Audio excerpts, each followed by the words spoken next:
मित्रांनो, पहलगाममध्ये जो आतंकी हल्ला झाला त्यानंतर आपला पूर्ण महाराष्ट्र एकवटला असं वाटलं. म्हणजे जवळपास सत्ताधारी, विरोधी पक्षनेते, पूर्ण जनता, त्यात मुसलमान असो, सगळ्या जातीची जनता ही त्या हल्ल्याचा निषेध करते. आणि त्यातल्या त्यात हे सर्व चालू असताना काही जे मदतीचे ॲज अ सरकार म्हणून काही गोष्टी करतायत, म्हणजे अक्षरशः शब्द कोणता वापरावा तो प्रश्न आहे.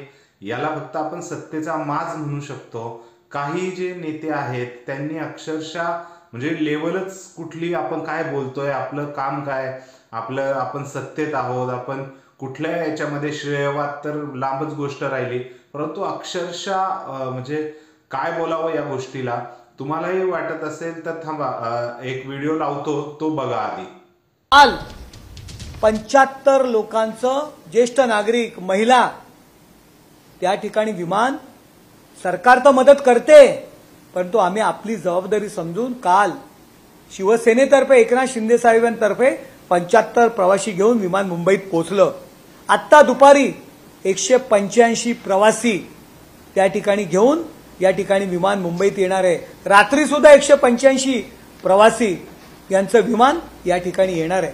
आणि तुम्हाला माहित आहे का, त्यामधील जवळजवळ 45 लोक असे आहेत, वर्धा आणि नागपूरचे लोक आहेत, की रेल्वेने त्या ठिकाणी गेले होते.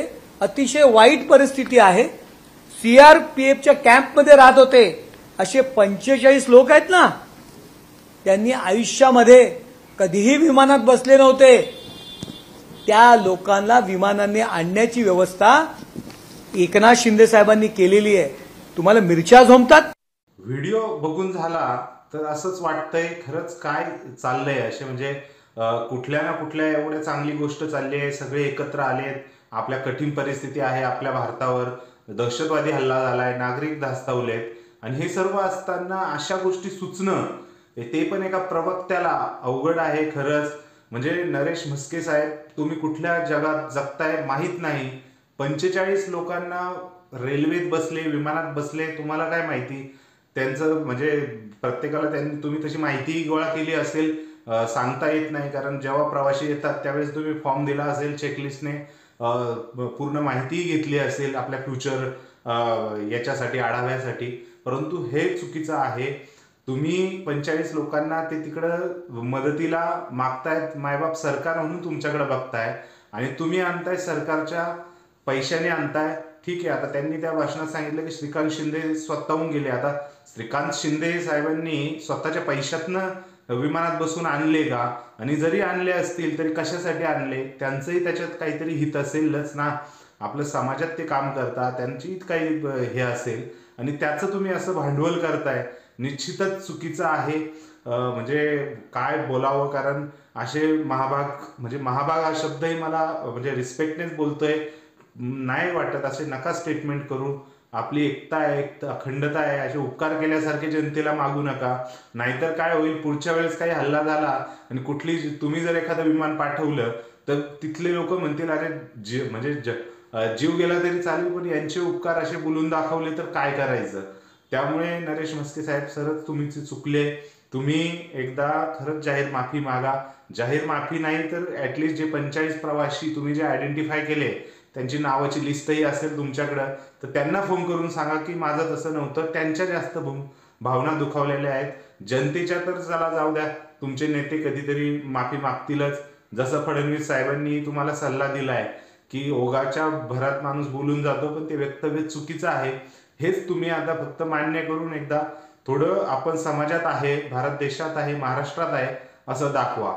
आता दुसरा आपण नेत्याबद्दल बोलतोय, जे म्हणजे तेही बरचळलेत, नितेश राणे.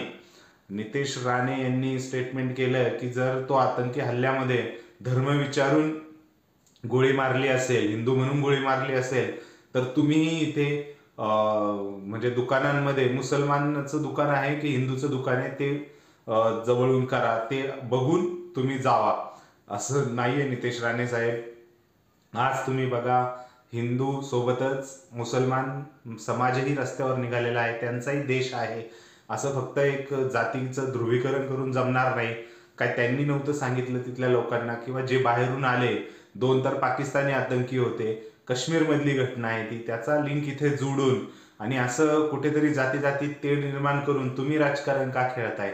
म्हणजे आता तरी बोलू नका, नंतर तुम्ही बोला, तुम्ही हिंदू नेते म्हणून वर येताय, तुम्ही बोलाच, काही इश्यू नाही त्याचा आम्हाला, परंतु कुठेतरी आता अजूनही तेच चालू आहे आणि तुम्ही एवढ्यात ते बोलताय, हे नक्की राजकारण करण्याचं वेळ नाहीये. राजकारण बाजूला ठेवून तुम्ही जसं भाजपचे सरकार, मोदी साहेब आपले पंतप्रधान आणि देवेंद्र फडणवीस म्हणताय की राजकारण कुणी करू नये, तसंच तुम्ही राजकारण करू नका, तुमचे प्रश्न तुम्ही नंतर मांडा, परंतु आता तापलं काहीतरी समाजात तेढ निर्माण होईल असं तुम्ही बोलू नका. आणि आपण तिसरे जे आहेत आपले प्राईम मिनिस्टर नरेंद्र मोदी साहेब यांच्याविषयी बोलतोय. भरपूर मीडियाने असं दाखवलं की नरेंद्र मोदी साहेब हे दौरा सोडून अर्धवट सौदी अरेबियाला गेलेले ते, तर तो दौरा अर्धवट सोडून इथे आले. निश्चितच ते आले, त्यांची घटना घडली त्याला त्यांनी प्राधान्य दिलं, आले, मीटिंग्स केली, त्यामध्ये काही आउटकम्स आले आणि दुसऱ्या दिवशीच ते बिहारमध्ये एका जनसमुदाय म्हणजे प्रचार करताना आढळले. कारण बिहारच्या आता निवडणुकाही आहेत.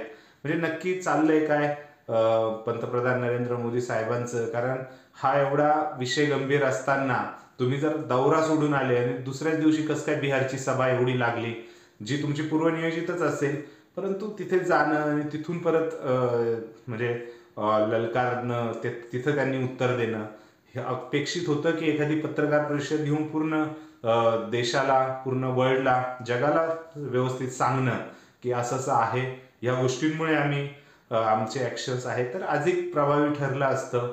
एका रॅलीमध्ये एका लोकांसमोर हे करणं कितपत योग्य आहे तेही वाटत नाही मला. राजकारण शेवटी राजकारणाच्या ठिकाणी ठेवायला पाहिजे. तुम्हीही बिहारमध्ये जाऊन जर जनसमुदायासमोर असं बोलत असाल तर नक्कीच त्याच्या मागेही राजकारण आहे का? कारण ही एवढी परिस्थिती विरोधी, म्हणजे तुमच्या ह्या देशावर जी आतंकी हल्ला झाला त्यावरती सर्व पक्ष एकत्र आलेले आहेत, सर्व पक्षांनी तुम्हाला पाठिंबा दिलेला आहे की तुम्ही तो निर्णय घ्या, तुमच्या निर्णयामध्ये आम्ही सोबत आहोत. आणि तुम्ही तो निर्णय जाहीर करताय म्हणजे बिहारच्या एका रॅलीमध्ये जनसमुदायाला तुम्ही संबोधित करताना, निश्चितच हे योग्य नाहीये नरेंद्र मोदी साहेब. शेवटी असू द्या, राजकारण करणाऱ्यांनी राजकारण करावा, जनतेने बघत राहावा, ओळखून घ्यावा कोण राजकारण करतंय, कोण देशासाठी झटतंय. ह्या सर्व गोष्टींवरनं आता एकच सांगायचं वाटतंय, एकच वाटतंय आपल्याला की कुठेतरी आता समाजाने एकत्रित राहावं, भारताची अखंडता जपावी. आणि आता जे केंद्र शासन आहे, रोहित पवार यांनी स्टेटमेंट केलं की आम्ही भाजपला पाठिंबा नाही दिला, आम्ही सरकारला पाठिंबा दिला. परंतु आता रोहित पवार यांनी म्हणजे राजकारणाचे इतके स्टेटमेंट यायला लागलेले आहेत की काय करावं आणि काय नाही. आता शेवटी भाजपचंच सरकार आहे, भाजप प्रणित म्हणू शकतो आपण, भाजप सर्वात मोठा पक्ष आहे. त्यामुळे नरेंद्र मोदी जे डिसिजन घेतील तेच घेतील आणि त्यासंबंधी सगळ्यांनी सपोर्ट दिलेला आहे. आमचे आजही तुम्हाला सपोर्ट आहे. तुम्ही जो डिसिजन घ्याल त्या सर्व समाज, सर्व जनता आणि सर्व राजकीय पक्ष आज तुमच्या सोबत आहेत, नरेंद्र मोदींसोबत. तर नक्कीच चांगला निर्णय घ्या. काही वाटलंच, तुम्हाला काय वाटतं या सर्वांबद्दल ते नक्की कमेंट सेक्शनमध्ये व्यक्त करा. व्हिडिओ आवडल्यास लाईक करा आणि आपल्या चॅनलला सबस्क्राईब करायला विसरू नका. तोपर्यंत जय महाराष्ट्र.